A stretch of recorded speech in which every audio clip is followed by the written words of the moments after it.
Alrighty gang, so here is one of the patterns for August, and I wanted to do this for a couple of reasons, because you guys know me well enough to know that I am like the queen of lace, and it really wasn't being done out there until I started doing it. And now I've noticed that a couple of the others out there who write patterns and such, all of a sudden they're wanting to do lace. So but that's my thing, and I'm gonna keep with it.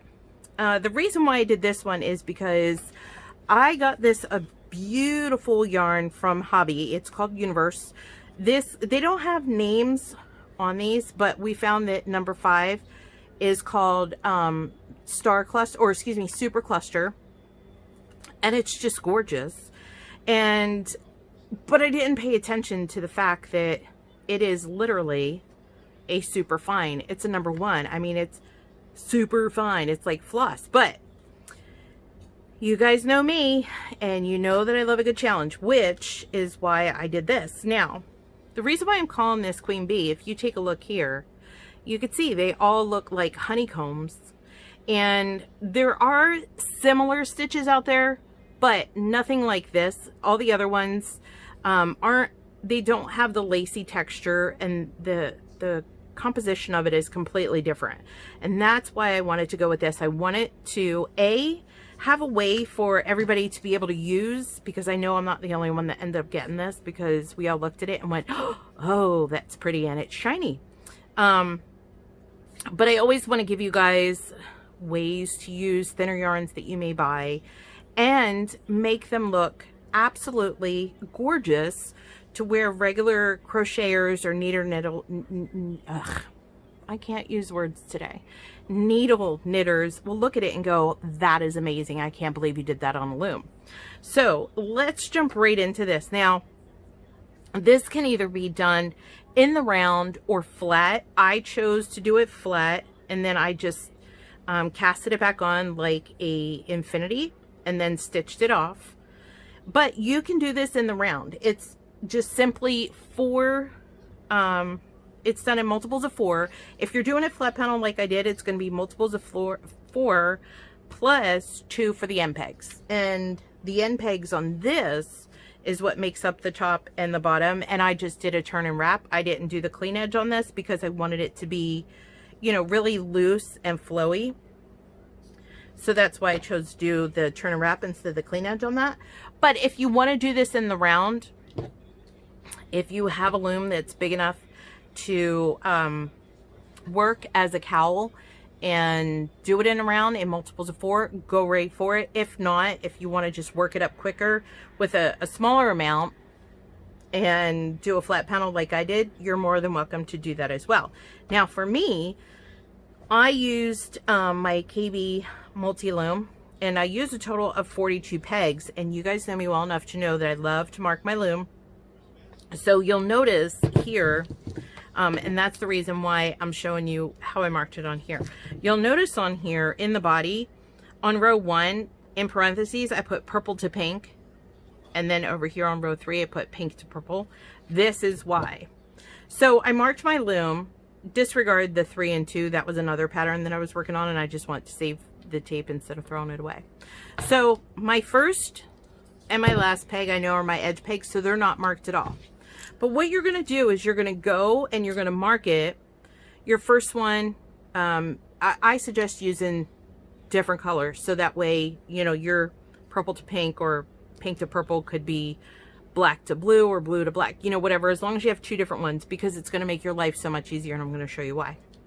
So you're going to go and mark your loom as I have it here on mine, where you're going to start with 1 color and do the first 4 yarn over. So I just did colored O's, and then in between those, because you're going to have 1 here, and then the other opposite color is going to be here, and you're going to do that all the way across for the full length, however wide you want to do it. Like I said, this is 42, 40, and then the 2 for the edge pegs. And I have 2 stitch markers, in 1 in purple, 1 in pink. Now I purposely did this to coincide with my Sharpie colors, because a little trick that I learned with this, because the first couple of times I got started with it, I kept just getting distracted and I lost track, and then I ended up screwing up and I had to frog it like 4 times. When I get started, I always work clockwise. So to determine which row I'm on, if I have to put it down and walk away, the easiest thing I do is, if I'm on the row where I know I have to move my purple ones, leaving these empty. So if I have to move purple to pink, which is what I talk about in row 1, I have these stitch markers attached, but I put the purple out like this so that I know as I'm working this, I can look back and go, okay, I'm working the purples. I'm moving those purples. And then when I come back to this side, then I can just take it, flip it, and I know I'm working pink. So that's just another little tip for you guys. You know, I'm all about tips and tricks. All right, so we're going to jump right into this because it's super easy. Once you get used to how this flows, it's just going to move like this. I mean, literally this probably wouldn't have taken me as long as I wasn't getting distracted by other thoughts and ideas that I was having for other things to make. So if you're going to do yours like I did mine, where you're going to do it flat panel and then just connect it, I did 30 inches total on this and then connected it so it's 15 wide right now. If you want to do it in the round, you could do it where this total length right here is like 7, I think it is. That's up to you. That's what's so versatile about this. You can do it either as a flat panel or in the round, and it's still going to look as great. So you're going to cast on. I cast it on with a no hook crochet cast on. If you want to cast on with an E-wrap, that's fine. Whatever's going to be easier, especially if you're doing it flat panel, to put that initial cast on row back on wherever it's easier to find the stitches. I'm all for that. Now with this, it's simply 4 rows that you repeat. So you guys all know that these slashes either mean to slip, slip, knit, or knit 2 together, and I have that over here. My circles here always yarn over. Now these are the spots where you're going to E-wrap, and basically you're casting back on at that point, because as you yarn these over this way and this way, you have these 2 empty pegs. And as you come back around on your even rows, you're always going to knit. But with this, it's a little different. So you're going to knit, then you're going to E-wrap these empty ones, and then knit, E-wrap the empty ones, and go. So that way you're casting back on, because essentially you're casting off on these yarn overs. So you have these 2 are going to be empty. And then as you come back on the next row, you're going to E-wrap and cast back on those. And that's what gives you this look and this texture. So I cast it off and then I cast it back on. All right.